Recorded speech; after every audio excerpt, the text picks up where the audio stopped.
সেই ছবি সরাসরি রেয়াপাড়ার ছবি দেখতে পাচ্ছেন, সরাসরি পৌঁছে গিয়েছেন বিরোধী দলনেতা শুভেন্দু অধিকারী।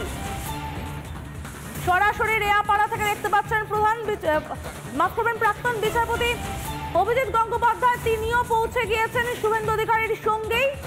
তাকে ঘিরে উচ্ছ্বাস রেয়াপাড়ার শিব মন্দিরে। এই মুহূর্তে রেয়াপাড়ার শিব মন্দিরে শুভেন্দু অধিকারী, যে ছবি দেখতে পাচ্ছেন রেয়াপাড়ার শিব মন্দিরে শুভেন্দু অধিকারী।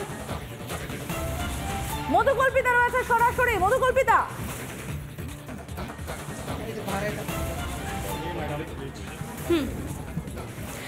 একেবারে এই মুহূর্তে রেয়াপাড়ায় যে শিব মন্দির রয়েছে সেই শিব মন্দিরে রাজ্যের বিরোধী দলনেতা শুভেন্দু অধিকারী তিনি এসেছেন। কিছুক্ষণ আগে এখানে অভিজিৎ গাঙ্গুলি তিনিও এসেছিলেন এবং এই মুহূর্তে তিনি ভেতরে রয়েছেন। শুভেন্দু অধিকারী তিনি কিছুক্ষণের জন্য এখানে থাকবেন। এখানে কিছুক্ষণ থাকার পর কিন্তু এখান থেকে তিনি আবারও বেরিয়ে যাবেন, যা যা কর্মসূচি তার রয়েছেন। এবং এখানে অনেকেই উপস্থিত রয়েছেন। আমি দেখানোর চেষ্টা করছি এই জায়গাতে কিন্তু এই মুহূর্তে রাজ্যের বিরোধী দলনেতা শুভেন্দু অধিকারী তিনি ভেতরে রয়েছেন। তিনি এখানে যারা দলীয় যারা কর্মী সমর্থকরা রয়েছেন তাদের সঙ্গে তিনি কথা বলছেন ভেতরে। এই মুহূর্তে এখানেই তিনি রয়েছেন। এখান থেকে বেরিয়ে কিন্তু আর কিছুক্ষণের মধ্যেই তিনি যাবেন এখানে যে দলীয় কার্যালয় রয়েছে সেই কার্যালয়ে যাবেন। সেখানে অভিজিৎ গাঙ্গুলি তিনিও রয়েছেন এবং তার সঙ্গে প্রত্যেকের কিছুক্ষণ আগে আমরা যে দেখিয়েছিলাম কিছুক্ষণ আগেই তমলুকের যে দলীয় কার্যালয় সেখানে প্রত্যেকের সঙ্গে আলাপ করিয়ে দিচ্ছিলেন বিরোধী দলনেতা। আর কিছুক্ষণের মধ্যে কিন্তু নন্দীগ্রামে সেখানেও কিন্তু তিনি এই পরিচয় পর্ব সে পরিচয় এবং আমি এখানে অনেকেই রয়েছেন, আমি তাদের সঙ্গে কথা বলে নেওয়ার একটু চেষ্টা করব। যারা রয়েছেন এখানে তাদের সঙ্গে একবার কথা বলে নেওয়ার চেষ্টা করবো। আমার ভিডিও জার্নালিস্ট অমিতকে বলবো একটু ভেতরের দিকে আসার জন্য। এখানে যারা রয়েছেন সাধারণ মানুষ তাদের সঙ্গে কিছুক্ষণ আগে এখানে অভিজিৎ গাঙ্গুলি এসেছিলেন, দেখেছেন? হ্যাঁ দেখেছি, খুবই ভালো লাগছে। বাংলার প্রতিবাদী আইনজীবী হিসেবে ওনাকে আমরা নমস্কার জানাই। না, এখনো কথা হয়নি, আমাদের কথা হবে। অভিজিৎ গাঙ্গুলিকে দেখেছেন? কিছুক্ষণ আগে এসেছিলেন, কিছুক্ষণ আগে দেখেছি। কি বলছেন? আমাদের খুবই ভালো লেগেছে। আমাদের দীর্ঘদিনের যে আশা ছিল এরকম একটা ম্যানকে পাবো আমরা এই লোকসভা কেন্দ্রে, এবং আমাদের খুব প্রত্যাশা যে আগামী দিনে আমাদেরকে লক্ষ্য এবং সারা ভারতবর্ষের বুকে একজন আইন প্রণয়ন করার জন্য যে এই ব্যক্তিকে পাওয়া, সেই পাওয়াকে আমাদের সফলতাকে কামনা করছি। সাধারণ গাড়ি কাজ করি, ইউনিয়নের কাজ করি, খুব ভালো আর খুব পাইছে। এরকম সুন্দর একটা পার্টি নেতা দাঁড়িয়েছে, খুব ভালো। আর কিছুক্ষণ আগে অভিজিৎ গাঙ্গুলি এসেছিলেন, এখানে দেখা হয়েছে, দেখেছেন? হ্যাঁ, বেরিয়ে গেছি। বলুন। হ্যাঁ, উনি আজকে 2 লাখ ভোটে দিয়েছে। ভোট করতে হবে না, 2 লাখ ভোটে দিয়েছে। অভিজিৎ গাঙ্গুলি কিছুক্ষণ আগে এসেছিলেন, দেখা হয়েছে? অভিজিৎ গাঙ্গুলির সঙ্গে দেখা হয়েছে, তিনি এসেছিলেন। দেখা হয়েছে, এখনো দেখা হয়নি। না, শুভেন্দু দার সঙ্গে দেখা হয়েছে? হ্যাঁ দেখা হয়েছে। কি বলছেন? উনি তো পুজো দিয়ে বেরোলেন, এবার ভেতরে ঢুকে যায়, এখন আমাদের সঙ্গে কোনো কথা হয়নি। না, অভিজিৎ গাঙ্গুলি কিছুক্ষণ আগে এসেছিলেন, দেখা হয়েছে? না, উনি আসছেন, রাস্তায় আছেন, উনি চলে আসবেন, কিছু সময়ের মধ্যে পৌঁছে যাবেন। এখানে অনেকেই রয়েছেন।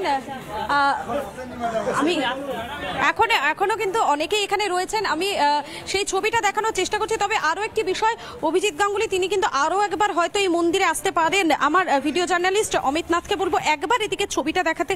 সম্ভবত তিনি আরও একবার এখানে তিনি আসবেন এবং সে কারণেই কিন্তু এখানে যে প্রস্তুতি পর্ব সেই প্রস্তুতিটা চলছে। যে কোনো মুহূর্তে তিনি আরও একবার এখানে আসতে পারেন, যেমনটা আমরা জানতে পারছি। কেননা রাজ্যের বিরোধী দলনেতা তিনি এই মুহূর্তে উপস্থিত রয়েছেন, ভেতরে রয়েছেন তিনি। তো অভিজিৎ গাঙ্গুলি তিনিও এখানে আসতে পারেন। তবে যে বিষয়টা বারবার আমি বলছিলাম সমাদৃতা, যে আজ গোটা যে রাস্তা কলকাতা থেকে যখন তিনি এলেন যখন তমলুকের দিকে, তখন কিন্তু সাধারণ মানুষ এবং বিজেপির যারা কর্মী সমর্থকেরা তাদের প্রত্যেকের মধ্যে কিন্তু একটা উচ্ছ্বাস লক্ষ্য করা গিয়েছে। প্রত্যেকেই তারা অভিজিৎ গাঙ্গুলিকে তাকে স্বাগত জানিয়েছেন, ফুল দিয়ে স্বাগত জানিয়েছেন এবং প্রত্যেকেই কিন্তু অভিজিৎ গাঙ্গুলিকে কাছে পেয়ে তারা উচ্ছ্বসিত। এবং আরও একবার হয়তো তিনি আসতে পারেন, কারণ এই মুহূর্তে এখানে যে নিরাপত্তা আমি একবার দেখানোর চেষ্টা করব। নিরাপত্তা কিন্তু এখানে জোরদার করা হচ্ছে, কেননা ভেতরে রয়েছেন রাজ্যের বিরোধী দলনেতা। এবং আরও একবার হয়তো এখানে অভিজিৎ গাঙ্গুলি তিনি আসতে পারেন, যেহেতু ভিতরে বিরোধী দলনেতা তিনি রয়েছেন। এখানে তারা একসঙ্গে আবার হয়তো কর্মী সমর্থক এবং সাধারণ মানুষ তাদের উদ্দেশ্যে হয়তো তিনি কোনো বক্তব্য রাখতে পারেন, এমনটাই কিন্তু জানা যাচ্ছে। এবং সেই ছবিটাই মুহূর্তে আমরা তুলে ধরছি যে এখানে এই জায়গাতে, অর্থাৎ এই যে শিব মন্দির চত্বর, সেখানে কিন্তু নিরাপত্তা, সেই নিরাপত্তাটা আরও অনেকটা বেশি জোরদার করা হয়েছে। সমাদৃতা, তুমি দেখতেই পাচ্ছ এই মুহূর্তে সেই ছবিটাই তুলে ধরছি। সেই ছবি সরাসরি দেখাচ্ছে আমরা। রেয়াপাড়ার ছবি দেখতে পাচ্ছেন, শুভেন্দু অধিকারী রয়েছেন, উচ্ছ্বাস বিজেপি কর্মীদের মধ্যে। একটু আগে অভিজিৎ গাঙ্গুলিকে বরণ করে নেন রেয়াপাড়ার বাসিন্দারা।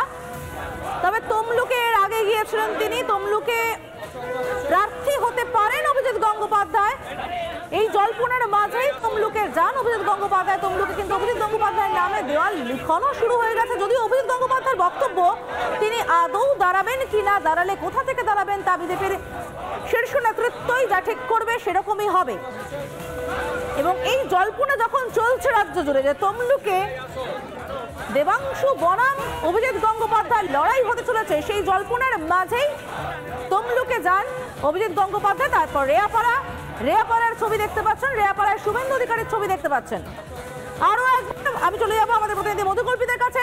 মধুকল্পিতার সাধারণ বাসিন্দারা যারা সেখানে রয়েছেন তাদের সঙ্গে যদি একটু কথা বলা যায়।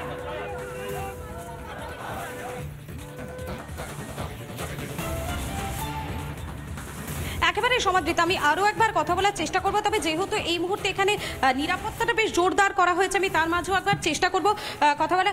অভিজিৎ গাঙ্গুলির সঙ্গে দেখা হয়েছে?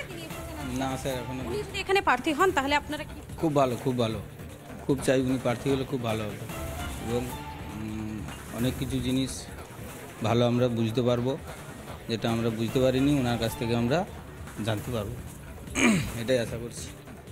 অভিজিৎ গাঙ্গুলির সঙ্গে দেখা হয়েছে? উনি আজকে এখানে এখনো দেখা হয়নি। দেখা হলে কি বলবেন? বলবো তো নিশ্চয়ই, কি বলবেন? সত্যটা উদ্ঘাটন হোক আর জঞ্জাল মুক্ত হোক, আর কিছু বলবো না। উনি নিজে আপনাদের সঙ্গে এখানে আসছেন। বিচারপতি হিসেবে যে ভাবমূর্তি অভিজিৎ গঙ্গোপাধ্যায় রয়েছে, সেই ভাবমূর্তির উপরেই ভরসা রাখছেন মানুষ এবং আশা রাখছেন অভিজিৎ গঙ্গোপাধ্যায় যেভাবে আইনের পথে থেকে লড়াই করেছেন সেভাবে সাধারণ মানুষের জন্যও লড়াই করবেন। ধন্যবাদ আপাতত মধুকল্পিতা।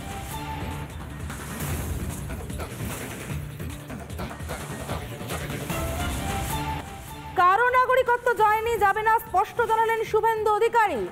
বিজেপির রাজ্য সভাপতি সুকান্ত মজুমদারও আশ্বস্ত করলেন।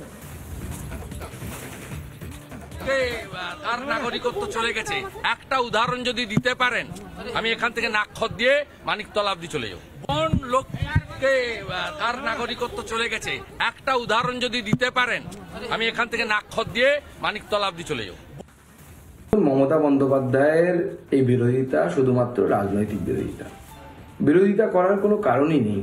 কিছু উদ্বাস্তু অত্যাচারিত মানুষকে নাগরিকত্ব দেয়া হচ্ছে এবং সেই নাগরিকত্ব দেয়া হবে কোনো শর্ত ছাড়াই।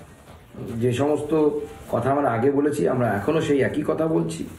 কোনো শর্ত ছাড়াই নাগরিকত্ব দেয়া হবে এবং এর ফলে কারো নাগরিকত্ব যাবে না। যে মিথ্যে কথা তৃণমূল কংগ্রেস এবং মমতা বন্দ্যোপাধ্যায় বারবার প্রচার করে, আমি বুক ঠুকে বলছি, কারো নাগরিকত্ব যাবে না। গেলে তার নাগরিকত্ব ফেরানোর দায়িত্ব সুকান্ত মজুমদার নিচ্ছে, ভারতীয় জনতা পার্টি নিচ্ছে।